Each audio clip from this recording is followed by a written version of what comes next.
Welcome to Eat Something with Dee. I'm going to start off by apologizing for the delay today. The daylight savings times messed with my head and I had to get an extra hour of sleep so that I could be fresh and bright for you guys today. Today I'm going to be making a classic Parsi recipe. As some of you know, I've mentioned before, I grew up in a half Parsi household, and so a lot of my culinary inspiration comes from the Parsi side of my upbringing. So I'm going to be making a dish called Papeta per Eedu. Now, Papeta means potato, and Eedu means eggs. So the dish directly translates into eggs on top of potatoes. And if you're looking for kind of a reference point, maybe I could call it like a deconstructed frittata. It's got the similar ingredients, it's a similar concept, but it's kind of just layered on top of each other. So let's get started right away. I'll show you my ingredients and I'll talk a little bit about the dish as we go along. So let's get started. Here's my ingredients. Hang on one second. Make sure that I've got enough. Okay, let me see. Can you see? Are we good with lighting? All right, I think you can see everything pretty clearly there. So here we go. We're gonna start off with, of course, our potatoes. Now these are parboiled, which remember last week I had said parboiled means kind of half boiled. They're half boiled and they've been sliced up nice and not too thin, but not too thick either. So parboiled potatoes sliced up. I've got about 1.5 cups of red onions sliced thin, 2 eggs. Then we come over to, it's about 2 tablespoons of chopped up coriander there, or cilantro. If you're looking in the grocery store and you see cilantro, it is the same thing. You can pick it up, no problem.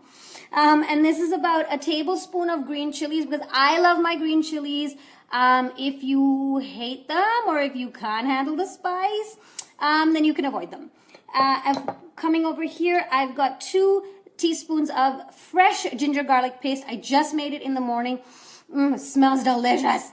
So we got that going. Now this looks like an empty bowl. It is not. It in fact has a tablespoon of vinegar in it, white vinegar. The white vinegar I have is not very strong, so I'm using a tablespoon. If you've got a more pungent vinegar, or if you're using like a red wine vinegar, then maybe 1.5 teaspoons will do. I'm going to use a tablespoon today. That's just salt to taste. And then coming to our next row, that's just oil for cooking, about 2 tablespoons. We're going to be using turmeric today, about 1 teaspoon of turmeric, teaspoon of garam masala. For those of you who don't know what garam masala is, it's a mixture of these whole spices that are ground down, like cardamom, cinnamon, black pepper, cloves, all that yummy stuff, and it's called garam masala. Very common in Indian food. And then I've got what is this? Oh, coriander powder. I'm like forgetting. Coriander powder, which is my addition to this recipe because I really love the taste of it. And so I'm going to put in about 1.5 teaspoons, maybe 2 teaspoons of that. And then we come to the deadly red chili powder. If you can't stand it or you can't deal with it, avoid it. About 1/2 teaspoon or so just for a little bit of kick is always nice. And I've got some fresh sprigs of coriander or cilantro here for garnish. So we're going to get started. Oh, and let me mention, I always have about 1 cup of hot water next to me just in case I need it. So we're going to get started right away. This recipe goes fairly quickly, and hopefully you can follow along. So here we go. Let me bring you over to my stove. Maybe I'll tilt you guys down just a wee. Beautiful. So I've already got my onions browning here on the stove for a little bit. You don't want them to burn or anything. Just keep it on a medium flame or so. Get them nice and translucent and browning just like this in the oil that I mentioned. And I've got them pretty brown already, so I'm going to start putting in the other ingredients. Basically, got my ginger garlic paste. That'll go right in there. In it goes. Then I'm going to throw in my green chilies. And I'm going to give it a quick stir. Get it all amalgamated in there. Now the thing about Papeta or Eedu, like I said, it's a very classic Parsi dish. And we do that a lot in my community. Generally, you can chuck an Eedu onto anything and call it brunch. It's a really good way of making use of leftovers as well. Sometimes when I have like leftover okra that I've made in an Indian style, chuck an egg on top of it in the morning. Trust me, it's amazing. So this is from scratch, but if you've got leftovers, throw an egg on top, call it a Parsi dish, you're done. So we've got that amalgamating really nicely now. Amalgamating, why am I using that word today? All right. Once we've got that going, I'm going to start throwing in my spices. I always like to start with my turmeric. I'm not quite sure why.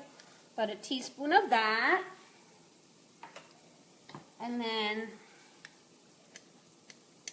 teaspoon of my garam masala. Teaspoon and a titch.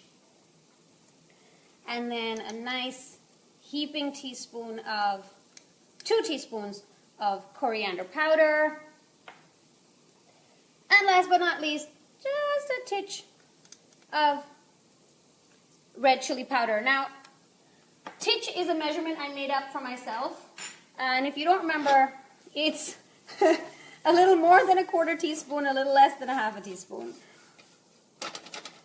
Somebody needs to partner with me and make this happen. Somebody make me a titch spoon. We'll call it the D-titch spoon or something catchier. That sounded lame. Okay, let's go back to this because clearly my jokes aren't landing today. Okay, so we're going to cook this up. Nice and simple. Just get it all going together. I hope you can see. Might have some lighting issues today. And then all you have left to do is throw in your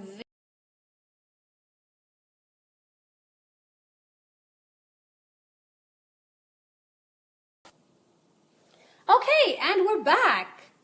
It tells me my connection is weak today. That's kind of strange. I'm sorry for the disruption. We're going to keep going. I don't know where it went off actually. So I threw in my vinegar the last time I saw you guys. And we're going to keep going. That vinegar really hit my nose for a second. Okay. So we've got all that going. Ooh, wow, that vinegar really gets you. Oh, making a mess as usual. Throw that back in. And then you've got your onions and your spices all nice and done. And then the last thing we do is throw in our coriander. You'll notice there's a ton of stems in here. A lot of the coriander flavor is really in the stem, so I tend to save the leaves for garnish because you get a ton of that flavor in the stems itself. So that's in there. And then I'm just going to put a teeny tiny bit of hot water just to get a little bit of movement in there. Just like that. Isn't that beautiful? Can you see that? It's so pretty. Coming together nicely.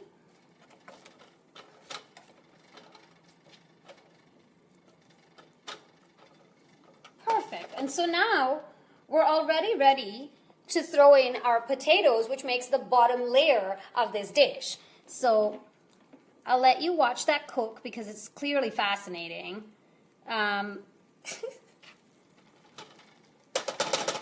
Potatoes in. Because they are parboiled, they might tend to get mushy, so just be nice, just be gentle.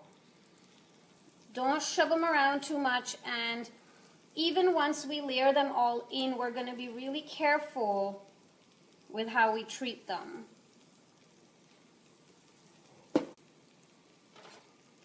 Just to coat them a little bit. And being really ginger and really gentle, because otherwise you're going to land up with mashed potatoes and eggs, and you don't want that. You kind of want to keep the potatoes pretty whole.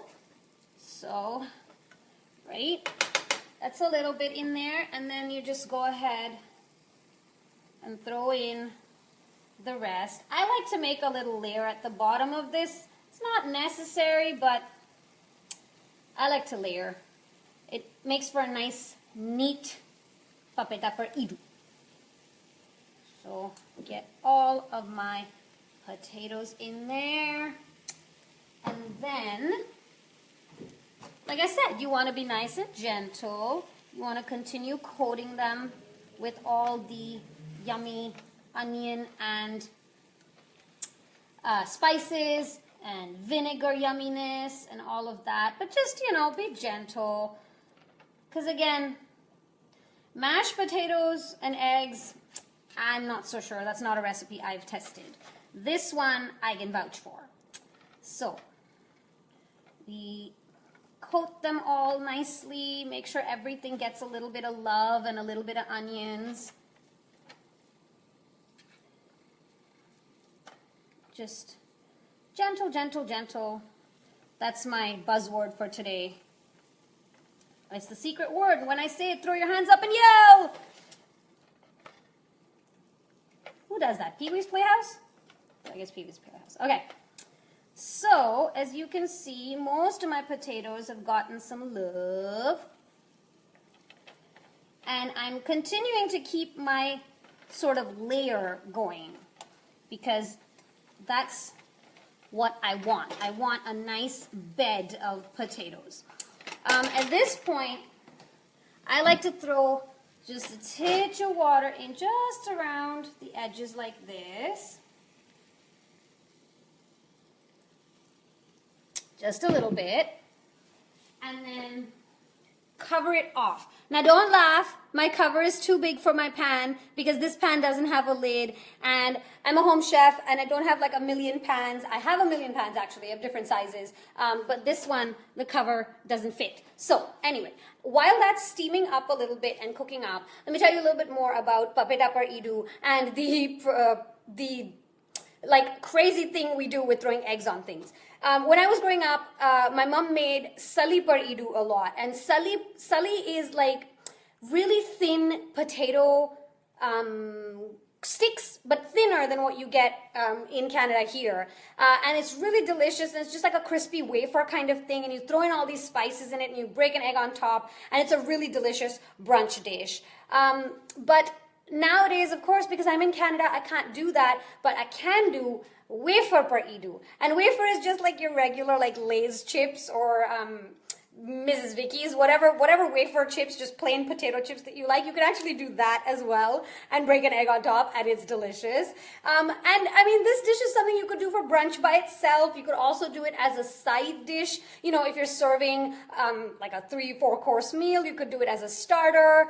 So it's a really versatile dish, and I feel like, I mean, if you're an egg lover like I am, it's really an amazing way to get some eggs into you. So let's get back to our papetas that are looking quite lovely and smelling delicious too. Oh yes, I've switched up to a bigger spatula. Gives me a little more maneuverability.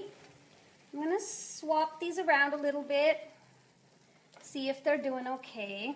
Now the good thing, like I said, is these are parboiled, so they are pretty much half cooked, and they will cook the rest of the way while you do this. So no worries on eating raw potatoes. Don't even stress about that. You're gonna be fine. They're gonna be delicious. Yes. Flip them around. Spread around your onions. You know. And at this point, if there was a Parsi auntie here, aside from me, she would say, "What is this fa-fa you're doing?" Which essentially means you're just messing around. Get to the point of what you're doing. So here we go. We've got these layers going. Now what I like to do is make a teeny little, do I want to make a hole in there? No. I want to make a little room for my 2 eggs. So not exactly an entire hole per se, but just a little ditch for my eggs to sit in. You see those? Can you see kind of like the little room I've made for the eggs? Okay, so now this is the moment of truth, because if I break the yolk, when I'm putting these eggs in, then, I mean, it'll still be fine, but it'll be a broken yolk. And that's not perfect. So pray for me here. Here we go. All right. Okay. Okay. Beauty. Nice. Pretty, pretty. Very happy with that. Now, I know that, like, even the way people break eggs is controversial. Some people say if you do this, you'll introduce bacteria into the egg, so you should knock it on a counter. I'm not that much of an expert at breaking eggs, so I'm going to do this, and then, you know, we'll hope for the best as far as the bacteria goes. Okay, here's another one. Here it goes. Here it goes.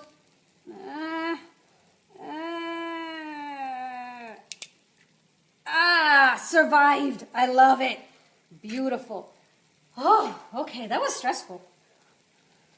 I like broke out in a sweat breaking my eggs.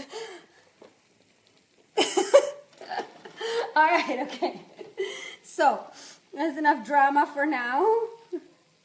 And then I'm just going to spread the whites out a little bit because I want to coat the potatoes just a bit more.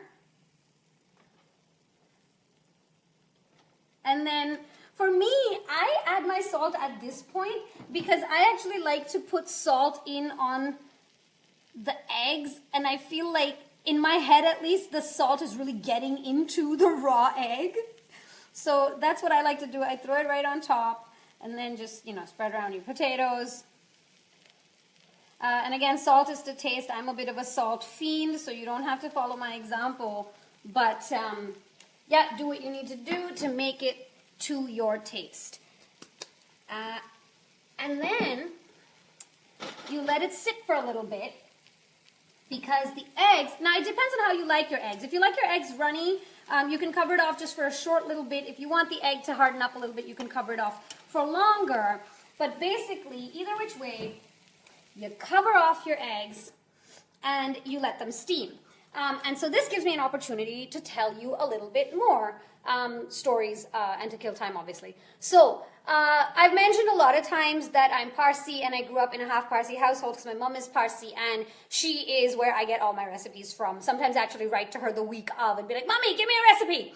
So if you don't know what Parsi is, essentially, if you want to look for a religion to connect it to, it's Zoroastrianism. Not everybody practices it. Parsis are a small little community that originated in Iran.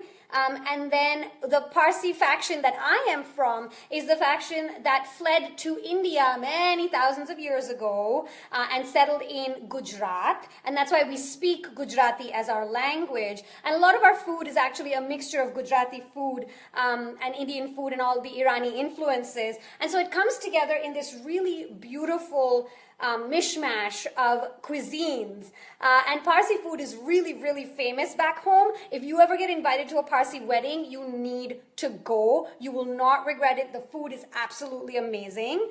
And everybody always looks for invites to Parsi weddings because of the food. So this is one of the sort of dishes that I can't say you get it at Parsi weddings. It's more of a home thing. It's more of if you're invited over to a friend's house and their mom will make it for you. So that's what I'm making today. And I'm going to get back to it. It's almost not quite ready yet, but I'm going to show you where I'm at right now. Here we go. This one does take a little bit just because I'm very careful with where I get my eggs to. I don't want them to be runny, but I also don't want them to be super hard. So I kind of tend to watch them really closely. I'm just spreading the yolk, the whites a little bit again because I want them to get across to my potatoes. And it's literally just a waiting game. You cover it off. Actually, I feel like my potatoes are sticking just a titch, so I'm going to, if you feel like, you know, something's burning or whatever, feel free to just add a little bit of water along the edges. You know, there's no rules as such. You obviously don't want a burnt dish. That was too much water. You obviously don't want a burnt dish, so you definitely want to make sure that it doesn't stick at the bottom, and then the water is also going to steam up and help cook your eggs. And so now we wait. there's a lot of different ways to do something for Eedu. Everybody has their own recipes. You can do it on tomatoes. You can do it on, like I said, okra. You can do it on wafers. You can do it on all sorts of crazy stuff. I haven't really tried eggplant, but I do know that some people do that and it turns out really, really delicious. Eggs are something in Parsi cuisine that we use a lot. Not only do we do them like this, we do them in omelets, we do them scrambled, and it's always a little bit of something special. It's always a little bit of spice, a little bit of something that makes it typically Parsi. And so that always makes me really happy. Every time I cook it, it kind of takes me back home and reminds me of my mommy and everybody that I'm missing terribly right now. But the good thing about food is that it transports you back home and it really helps with homesickness. So let's see how we're doing here. Almost there. Almost there. Working out quite nicely. Of course, every time I let out the steam, it slows down the cooking of my eggs. So I'm going to cover this back off. And it shouldn't be long now.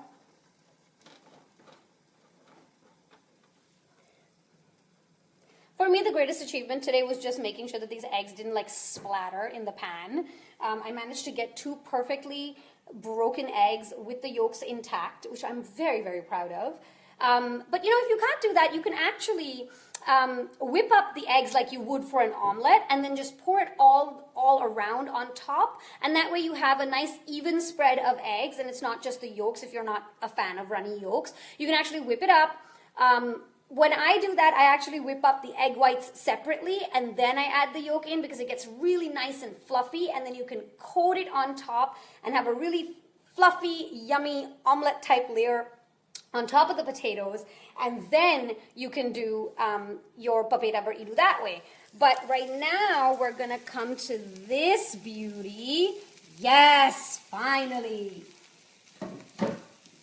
How gorgeous is that? So your eggs are nicely cooked up. Your potatoes are obviously well done. Now, the challenge is getting this onto a plate. That's the other challenge for today, is getting these onto a plate without breaking the beautiful eggs that are now perfectly done. For me, these are perfectly done. Because I like my yolks runny. Can you see that kind of jiggly? I like my yolks kind of runny. But if you're not a fan of runny yolks, you can let this cook further. You can just, cover it back off and give it another few minutes, or few seconds actually, because eggs move pretty quickly. And then you'll have them thicken up a little bit more. But for me, I'm good with this. So we're going to go ahead and plate this. And again, pray that we managed to slide it out intact. So let me bring you over here. Can you see? You're good? You're good? Okay. Okay. Will the food gods be kind to me? How am I gonna do this?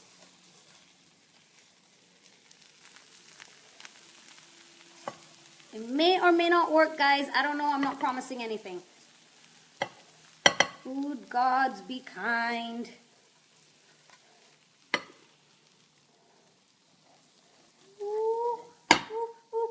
Almost broken egg. Come on, baby. Oh, okay. Almost. Woo! That's the most exciting my kitchen gets. So there you go. Beautiful bed of potatoes. And I got my eggs. And I'm going to throw on some coriander for garnish. I am singing because I am so relieved